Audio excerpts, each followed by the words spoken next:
शिवरायांचा छावा हा छत्रपती श्री संभाजी महाराजांच्या जीवन चरित्रावर आधारित दिग्बाल लांजेकर यांचा चित्रपट आज प्रदर्शित झाला। खरं तर दिग्बाल लांजेकर आणि ऐतिहासिक चित्रपट यांचं समीकरण मराठी प्रेक्षकांना खरंच खूप जास्त आवडते आणि त्याच कारणामुळे शिवरायांचा छावा या चित्रपटाकडून देखील लोकांना खूप जास्त अपेक्षा होत्या। हाच शिवरायांचा छावा हा चित्रपट मी आज बघून आलेलो आहे। या चित्रपटाबद्दल माझं काय मत आहे हे मी या व्हिडिओमध्ये सांगणार आहे आणि अशाच महत्त्वाच्या चित्रपटांबद्दल आपण आपल्या या चॅनलवर नेहमीच बोलत असतो। त्यामुळे चॅनलवर नवीन असाल तर चॅनलला नक्की सबस्क्राईब करा आणि हा व्हिडिओ शेवटपर्यंत नक्की बघा। जय शिवराय, मी अनुपम अंकुश कुंभार, एक मराठी माणूस। खरं तर या चित्रपटावर रिव्ह्यू करावा असे हे चित्रपट नसतात, कारण की या चित्रपटातून आपल्याला आपला इतिहास समजत असतो। त्यामुळे रिव्ह्यू करण्यापेक्षा हा चित्रपट नेमका कसा होता या विषयावर आज आपण बोलू। आता या चित्रपटाबद्दल अशी एक गोष्ट होती की या चित्रपटामध्ये छत्रपती श्री संभाजी महाराजांची भूमिका एक नवीन कलाकार करत होता, त्याचं नाव आहे भूषण पाटील।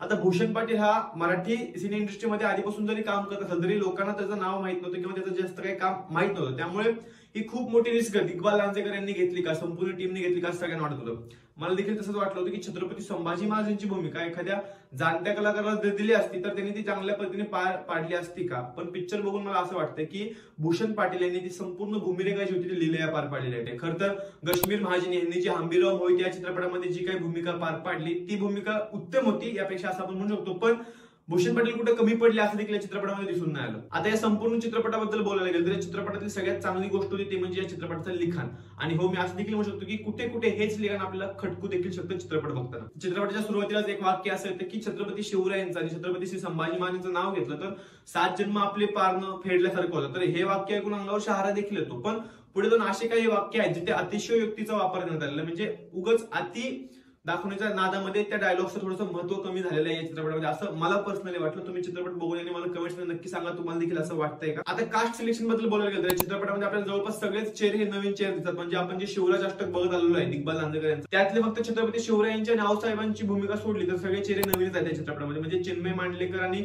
मृणाल कुलकर्णी यांच्या मध्ये आपल्याला झलक दिसतात। मग त्यावेळी देखील एक इमोशनल टच चित्रपटातून प्रेक्षकांपर्यंत केला जातो। म्हणजे शिवरायांची भूमिका असेल, आऊसाहेबांची भूमिका असेल किंवा त्यांचे शंभूराजांवर झालेले संस्कार, या गोष्टी सगळं दाखवताना म्हणजे खरंच खूप चांगल्या पद्धतीने तो प्रयत्न केला। आणि जे संस्कार छत्रपती संभाजी महाराजांवर केले गेले आऊसाहेबांकडून शिवरायांकडून, तेच नकळतपणे आपल्यावर संस्कार करण्याचा प्रयत्न चित्रपटाचे दिग्दर्शक, चित्रपटाची टीम करते, याचं खरंच कौतुक करावं तितकं कमी। या चित्रपटातला एक डायलॉग होता, तो मला एवढा सांगावासा वाटतोय, खरं तर हे स्पॉइलर म्हणू शकता किंवा खूप चांगला डायलॉग होता, त्यामुळे मला ते राहत नाही की आऊसाहेब शिवरायांना आणि शंभूराजांना अशा गोष्टी सांगत असतात की या जगात सगळ्या गोष्टी होणं सोपं आहे, पण छत्रपती शिवरायांची आई होणं आणि छत्रपती संभाजी महाराजांची आजी होणं हे जळत्या निखाऱ्यावरून चालण्यासारखे। हा डायलॉग जेव्हा मृणाल कुलकर्णी आऊसाहेबांच्या रूपामध्ये चित्रपटातून लोकांसमोर मांडण्याचा प्रयत्न करतात ना, आयुष्यपत अंगावर शहार येतात। म्हणजे आता देखील मला अंगावर शहार आला तो डायलॉग, तो सीन सगळं आठवून। तर अशा प्रकारे इमोशनली लोकांना जोडण्याचा प्रयत्न चित्रपटाने नक्कीच केला आणि ते जोडण्यात ते यशस्वी देखील झाले। आणि या चित्रपटाची रूपरेषा जर आपण बघितली तर हा संपूर्ण चित्रपट एक तृतीय व्यक्ती आपल्याला सांगतो, म्हणजे कोणतरी छत्रपती संभाजी महाराजांची भूमिका किंवा त्यांचा संपूर्ण इतिहास आपल्याला सांगतो, या सगळ्या गोष्टी आहेत। आणि खरं तर हा एक नवीन प्रयत्न होता खरं तर दिग्बाल लांजेकर यांच्याकडून की शिवराज अष्टकामध्ये आपल्याला असं कोणत्या गोष्टी बघायला भेटल्या। फक्त एक पावनखिंड मध्ये अशी गोष्ट दाखवण्यात आली होती की शिवराय संभाजी महाराजांनी ही गोष्ट सांगते पावनखिंडची, पण त्यात देखील शिवरायांचा असा सारखा सारखा आवाज मागून येत नव्हता। पण या संपूर्ण चित्रपटामध्ये एक कॉमेंट्री टाईप मागून आवाज येतो आणि त्या गोष्टी पाहण्यात वेगळं देखील वाटतं। आणि हा जो नवीन प्रयोग दिग्बाल लांजेकर यांनी केला, या गोष्टी ऐकण्यात, या गोष्टी बघण्यात खरंच खूप चांगलं देखील वाटतं। सिनेमॅटोग्राफी असेल किंवा इतिहासातील सगळ्या गोष्टी उभे करणे असतात, हे सगळे या टीमला नवीन नाही, कारण की मी आधी देखील म्हणलं की शिवराज अष्टकातील जे काही चित्रपट त्यांनी आतापर्यंत बनवले एवढा सगळा दांडगा अनुभव घेऊन दिग्बाल लांजेकरांची टीम पुढे सरकते। त्यामुळे त्या गोष्टींमध्ये जास्त कुठे चुका अशा मला दिसल्या नाहीत। आणि हो, शिवराज अष्टकापासून ते आतापर्यंत कुठे ना कुठे थोडंसं व्हीएफएक्सच्या आपल्याला चुका किंवा व्हीएफएक्स मध्ये कमतरता आपल्याला आतापर्यंत दिसून येत होती, पण या चित्रपटामध्ये दिसून आलेली नाहीये। खूप चांगल्या पद्धतीने ते रक्त उडणं वगैरे किंवा बाकी सगळ्या गोष्टी सांभाळण्याचा प्रयत्न दिग्बाल लांजेकर यांनी केलाय। पण हो, काही त्रुटी आपल्याला तिथं अजून देखील दिसून येतात, पुढे जाऊन त्यात सुधारणा होतील देखील, निश्चितच होतील। आता यासोबत या चित्रपटामध्ये राहुल देव यांनी भूमिका केलेली आहे काकर खानची, जो बुरहानपूरचा सुभेदार असतो। मग त्यांनी ती संपूर्ण भूमिका लिहिल्या पार पाडली का, तर नाही, असं मला वाटत नाही की त्यांनी ती भूमिका लिहिल्या पार पाडली। त्याच्यापेक्षा चांगला कोणतरी ऍक्टर तिथे घेऊ शकले असते का दिग्बाल लांजेकर, किंवा जे राहुल देव आहेत त्यांनी चांगली भूमिका केली असती का, या सगळ्या गोष्टींचा माझा प्रश्नचिन्ह आहे अजून देखील। तुम्हाला देखील जर माझं मत पटत असेल तर मला कमेंट्समध्ये नक्की सांगा की त्या भूमिकेत कोणतरी दुसरं पाहिजे होतं।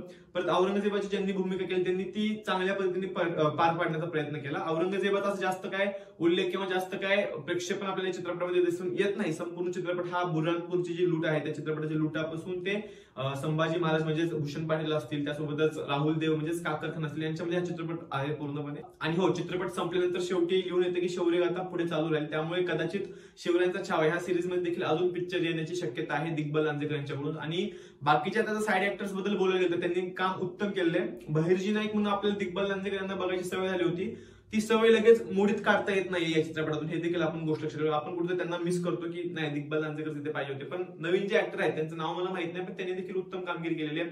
बाकी मग ते खेळणीवाले असू दे किंवा मग कोंडाजी फरजंद, हंबीरराव मोहिते, या सगळ्यांची ज्यांनी भूमिका साकारलेली आहे त्यांनी अतिशय उत्तम अशी कामगिरी केलेली आहे. आता मुद्दा राहतो गाण्यांचा, संगीताचा. तर संपूर्ण चित्रपटामध्ये गाणी जास्त अशी नव्हतीच. पहिले ते शंभू राज्याभिषेक यांचं जे गीत होतं झालं ज्यावेळी रिलीज झालं युट्यूबवर. त्यानंतर एक खेळणेवालीचं गीत, त्यानंतर एक माता अंबाबाई यांच्यावर एक गीत आहे. तर या 3 गीतांमध्ये हा संपूर्ण चित्रपट आहे. तर हो, इतकंच. माझी अशी इच्छा आहे की या सगळ्या गोष्टी बाजूला ठेवून हा चित्रपट बघायला खूप जास्त महत्वाचं आहे. छत्रपती संभाजी महाराजांच्या जीवन चरित्रावर इतका चांगला चित्रपट घेऊन कोणतरी पुढे आलेले. दिग्बल लांजेकर सतत प्रयत्न करत असेल तर त्यांच्या प्रयत्नांना आपण थोडी साथ दिली पाहिजे आणि हा जो इतिहास आहे तो घराघरामध्ये पोहोचला पाहिजे. कारण की ह्या चित्रपटामध्ये बुरहानपूरची जी काही लूट आहे त्या लुटीबद्दल सगळ्या गोष्टी सांगितल्या. ती लूट का महत्वाची होती, त्या लुटीचं सगळं नियोजन कसं केलं, त्यामध्ये छत्रपती संभाजी महाराज स्वतः कशी इन्व्हॉल्व्ह झाले, या सगळ्या गोष्टी आपल्या चित्रपटामध्ये बघायला भेटतात. त्यामुळे हा चित्रपट नक्की सहपरिवार सहकुटुंब तुम्ही बघायला अशी विनंती करतो. आणि व्हिडिओ शेवटपर्यंत बघितला जात तर व्हिडिओ लाईक करा, शेअर करा आणि शिवरायांचा छावा या चित्रपटाच्या टीम पर्यंत हा व्हिडिओ नक्की पोहोचवा. आणि हो, चॅनलवर नसेल तर चॅनलला नक्की सबस्क्राईब करा. जय जिजाऊ, जय शिवराय, जय शंभूराजे.